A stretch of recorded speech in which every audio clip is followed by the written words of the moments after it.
safety program, Resilient Infrastructure and Communities, otherwise known as BRIC.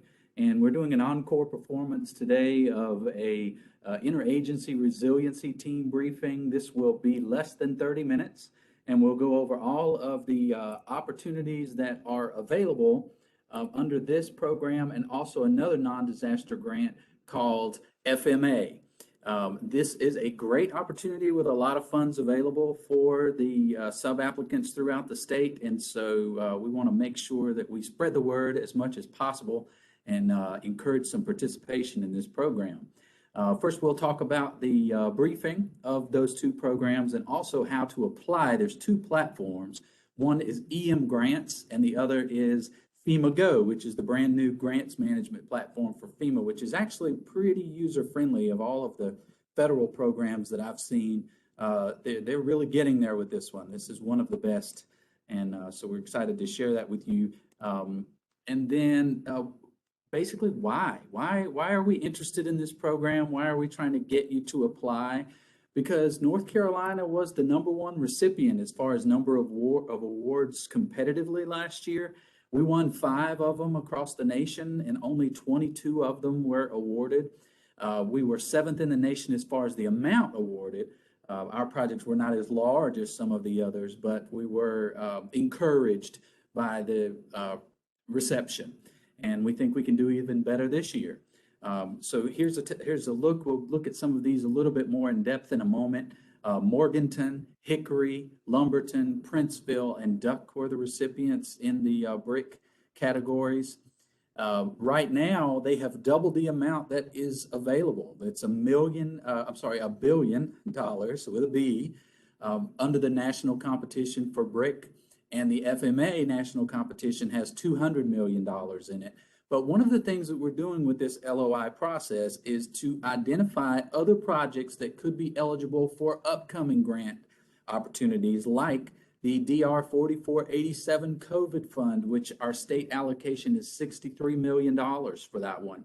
So if we see some that maybe don't compete quite as well nationally that we can use in that grant allocation, we'll be reaching out to you to encourage you to submit for that one. That deadline will be coming up shortly thereafter. So it's a lot of infrastructure money that is available to our state, and our job is to help maximize our benefit for that. BRIC came out of the PDM, which is the pre-disaster mitigation grant program. They did away with that and started BRIC last year. So we knew very little about what to expect last year. But our team has done a lot of studies. We served on the panel for the West Coast BRIC applications last year, and have done a lot of studies to learn more about what it is they're trying to fund with this program, and we believe this information will be helpful to you. There was $500 million available. They've doubled that to $1 billion this year, as we mentioned, and this is an annual opportunity, so we anticipate that next year that same $1 billion, if not more, will probably be available under this program. And when folks ask, I mean, really, there's 2 short answers to what they're trying to do. It needs to be a risk reduction from a natural hazard, this project. And the other is that they're trying to service one of the 7 lifelines or more. And these are those 7 lifelines: safety and security, food, water, and shelter, health and medical, energy, which is power and fuel, communications, transportation, and hazardous material. And what you see here is sort of subcategories under those 7 lifelines. They're going to want to see your project tie into at least one of those, and preferably more than one of those. So lifelines, A, does it check that box? B, is it reducing a risk to a natural hazard for your infrastructure, your city, your town, your state? All of these, there's a helpful tool called the Lifeline Toolkit on the FEMA.gov website if you want to take a closer look. The priorities of the BRIC program: to mitigate the risks to public infrastructure, as I said. They also, this is new, they want to incentivize resilient investments in disadvantaged communities. This is coming out of a Biden administration program called Justice 40 Initiative. And what that is that 40% of the federal funds in these programs, they're hoping will go to disadvantaged communities. And I'm going to show you what they mean by that. There's a lot of different things that could qualify you to be a disadvantaged community or a pocket within your project area that qualifies as disadvantaged. There is another thing to mitigate risk. I'm at the third bullet point now, to one or more of the community lifelines, as we mentioned, to incorporate nature-based solutions. And this I want to point out, there is a guide for local communities to that on the FEMA website that gives you specific example about what they mean by nature-based solutions. I'll tell you that when you look at the data from the winners from last year, there were very few that did not involve a nature-based solution. And that doesn't necessarily mean the project cost goes up. You can find some innovative ways to incorporate nature-based solutions into your project to get those points in the national competition. Nature-based solutions weave natural features and processes into a community's landscape through planning, design, and engineering practices. And those that guide that I mentioned to you divides it up into 3 different categories and gives you examples of each one. Watershed and landscape scale is the first, neighborhood and site scale is the second, and coastal areas, which tends to be our largest one here in the state as far as hazard mitigation type programs, because we get a lot of hurricanes, obviously. And the other thing is that they're trying to incentivize the adoption and enforcement of the latest public editions of the building codes. And that's a tough one, because last year, by the way, the state has the 2015 adoption of the International Building Code. This is not something that you're scored on at a local level. It's something that we as a state, as the larger applicant, are scored on. And we received maximum points in that category last year, which helped with our competitiveness because of our 2015 adoption. But now what they've done is they've separated the points so that we get half points in that criterion for the 2015 adoption and full points for the 2018 or 2021 adoption. So we as a department have been working with the Building Codes Council to alert them of this problem, because we're worried that it can affect us in funding, because normally the 3-year grant cycle for our state would mean that we would have adopted the 2018 version in 2021, but there was a law that went into effect in 2019. What they were trying to do was save some money and say that the cycle can only be, the law says that we can only change our statewide code every 6 years, which means that instead of that 2021 adoption, we will not be doing it until 2024. So that's a concern. We're worried that perhaps the money that we could stand to lose in the infrastructure funding and other opportunities that may come up could outweigh the benefits of that 6-year adoption cycle. So we're looking into that.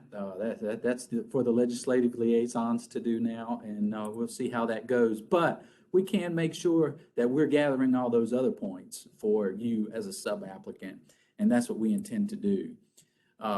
Just shows that just driving that point home for anyone who has any pull with the Building Codes Council or the legislature, that of the 22 awarded projects last year, all 22 of them, this is a FEMA slide, received maximum points in that building codes category. Also, this is a map that shows the adoptions. The red is the 2015. You'll see we're there in red. The numbers out there are the awarded projects. You'll see us with that big, nice 5. But then the blue states are the 2018 adoptions. So what I'm thinking is that you might see this year some of that funding shift more to the blue states. But hey, that remains to be seen. We're going to move forward and hope that we get as much of these grants as possible. In the gray, you'll notice they have no code adoptions and there were no awards in those states. So some important data there. But anyway, who is eligible for funding? the local governments, the tribal governments, the state agencies, and tribal agencies are eligible as sub-applicants. So the way that it works is the sub-applicant applies to the state, and then the state applies to FEMA. So a lot of times I'll get calls from nonprofits. A nonprofit could only be a part of this grant program if they partner with an eligible sub-applicant, in this case, the local government, the city, or the county. So you'll need to, and they want to see partnerships. You're graded on, you get points for those partnerships. So don't be discouraged if you're a nonprofit organization. Just make that connection with the local government or a state agency to get this ball rolling. The other thing that we want to point out here is that multiple LOIs, multiple letters of intent, and applications are permissible. We not only had multiples from some of the same towns last year, but awards to multiples in the same town, as we'll show you in a moment. There's some caps, $50 million per project for the national competition, and $500,000 per plan, which they call capability and capacity building activities.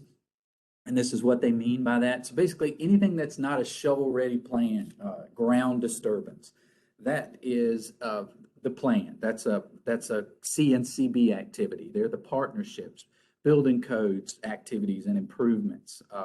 Project scoping, they used to call this advanced assistance for the old HMGP crowd in the audience here.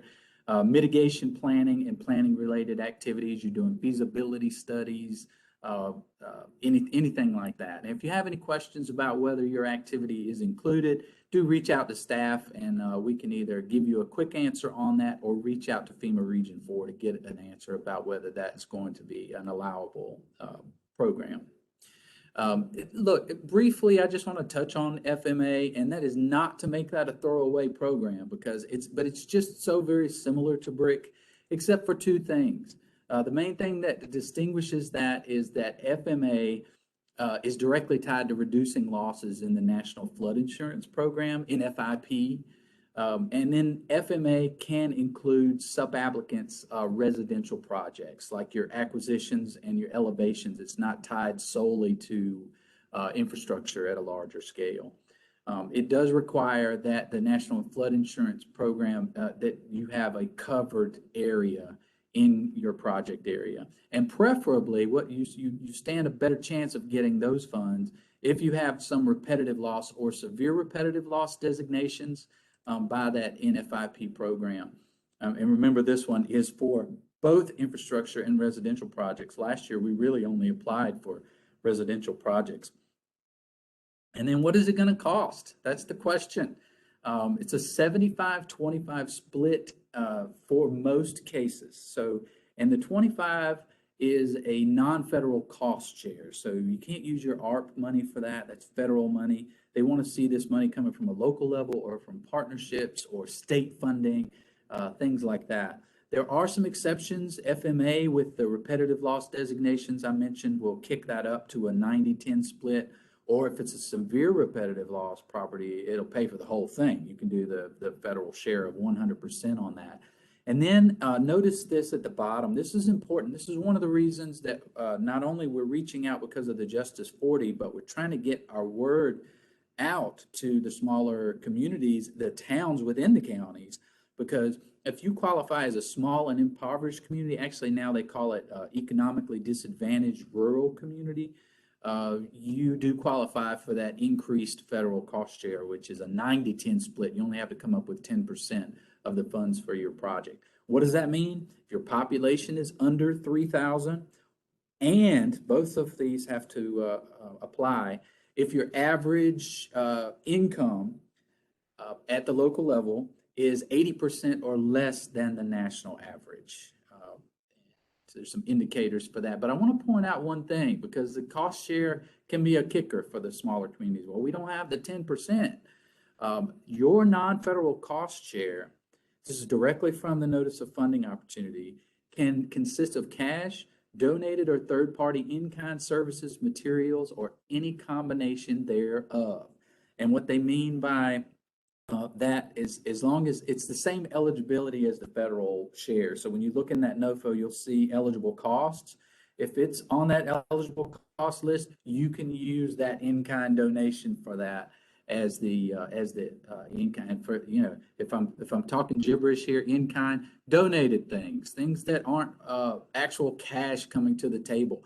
The services of the people who are helping to plan this type of thing. That's what they mean by in-kind. And there again is the cost share, which is important for you to know. Look, those criteria that I just shared with you are for the 90-10 share. That's for the small and impoverished, or for qualifying for that 90-10. But the Justice 40 qualifications are a little broader to fit within that. It doesn't mean that you get the increased cost share, but it does mean that you are part of what they're trying to target with that 40% allocation for Justice 40. And take a screenshot of this, because I think that some of those can easily be found within pockets of even the larger, more affluent communities. There's always going to be underprivileged pockets within those areas, and you're going to want to make that argument in your eventually in your application, which will be due in January.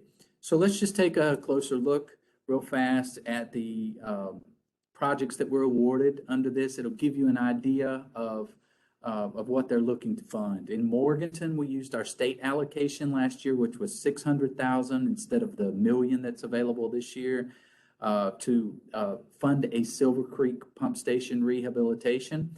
We did not use those funds for a CNCB project last year because we were concerned that we wouldn't maximize our benefit by putting forward projects that might not fit within BRIC or score well. We did not quite understand last year that they would not even go, our state allocation projects wouldn't even go before the national competition. That was made more clear this year, and we understand. So you're going to see our $1 million allocations only go to CNCB projects this year.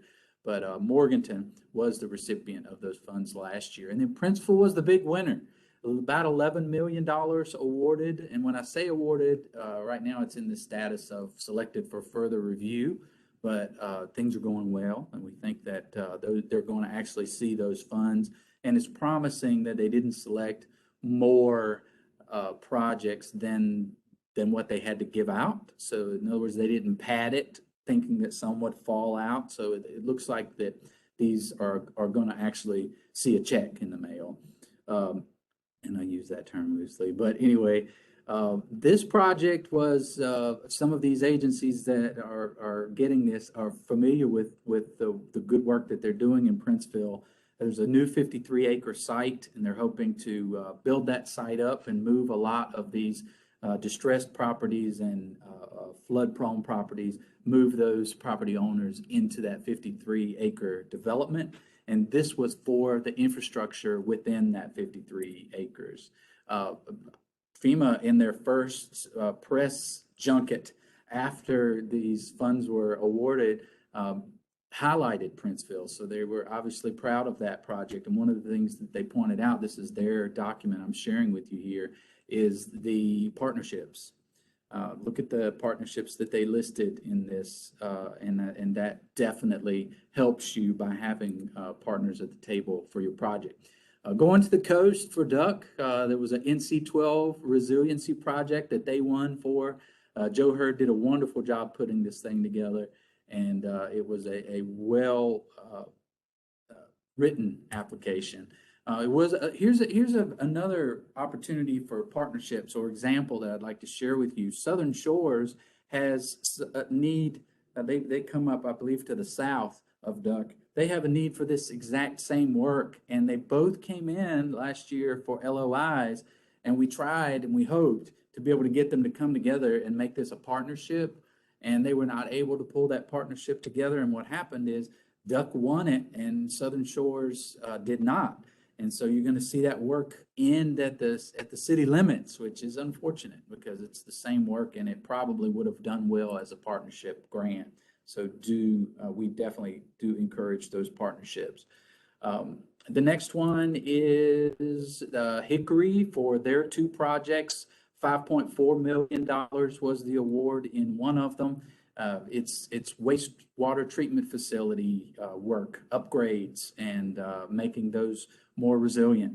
Another one was a $3.5 million for the Snow Creek pump station improvements. We hear a lot of these. A lot of communities have these, and these are definitely good fits for BRIC. So please get that LOI in for those types of projects.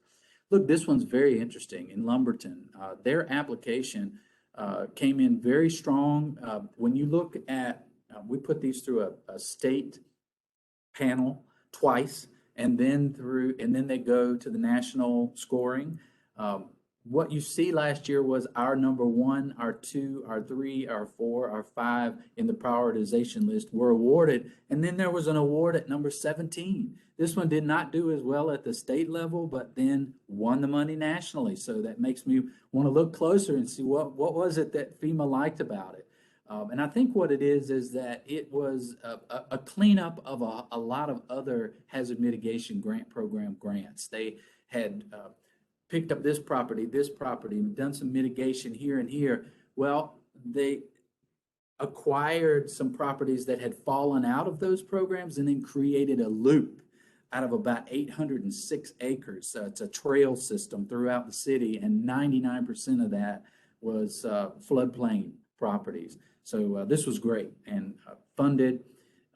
The BCA work that we did on this at the state level was a very important part of getting this funded. I believe in the beginning it was not an eligible BCA, so thanks to the consultants who put that work together for us.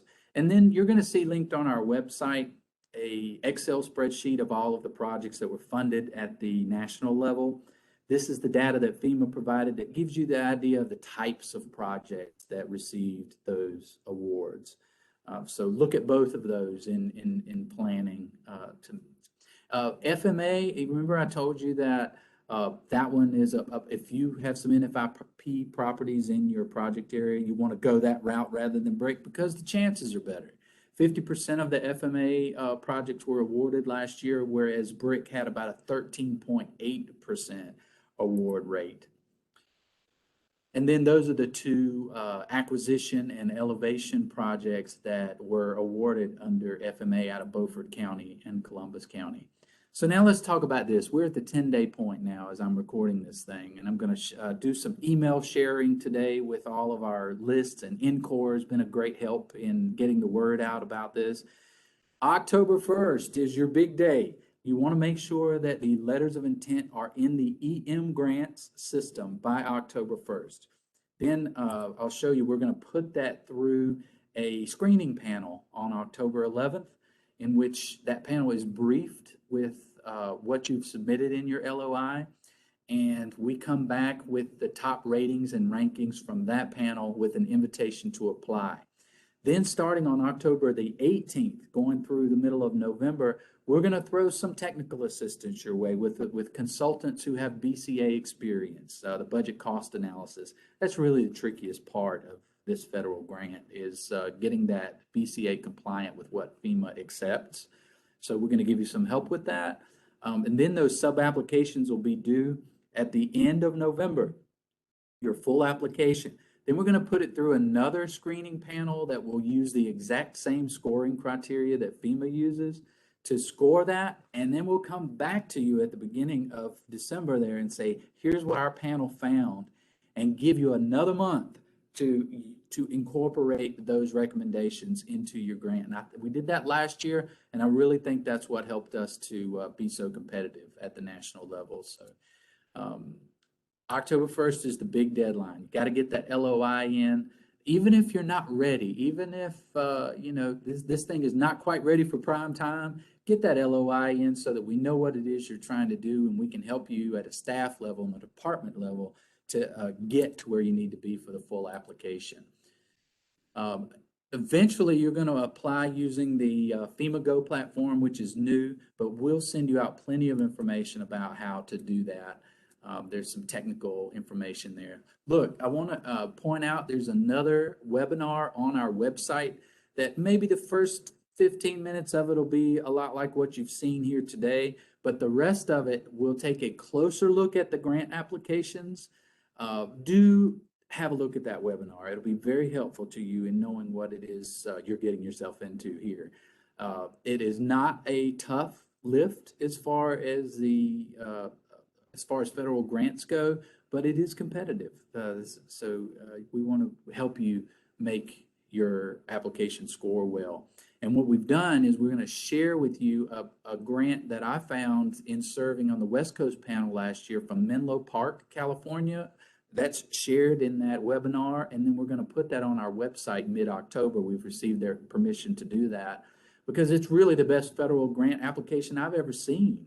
And they did a wonderful job. And if all of ours look like that, we'd see even better numbers than we did last year. These are the 7 questions that you're going to see inside of EM grants for your LOI. It only allows you 3,000 characters in answering that, so don't worry about being too long-winded. It will not give you that opportunity. But here's the most important part. It allows 5 attachments.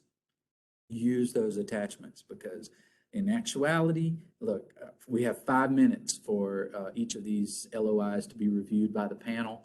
And so pictures help. When I put together a PowerPoint presentation for that panel, all of these plans, maps, photos, studies, that sort of thing are really going to help to make your case. So use the attachments that are available to you. And then we within the department have 3 grant developers and supervisor and a little bit more on the implementation side to help you. So there are your contacts if you want to reach out and get some assistance in getting this LOI ready. You can always email me. There's my contact information, and I will get back with you normally the same day with an answer or chase an answer from FEMA Region 4 for you. So that's where we are. We would really like to encourage you to apply. Remember what I said, even if it doesn't quite fit BRIC, please get the LOI in because it'll help us to identify projects that could be funded under other funding opportunities coming our way from FEMA. So thank you for joining us today. Let us know if you have any questions and watch our other webinars, and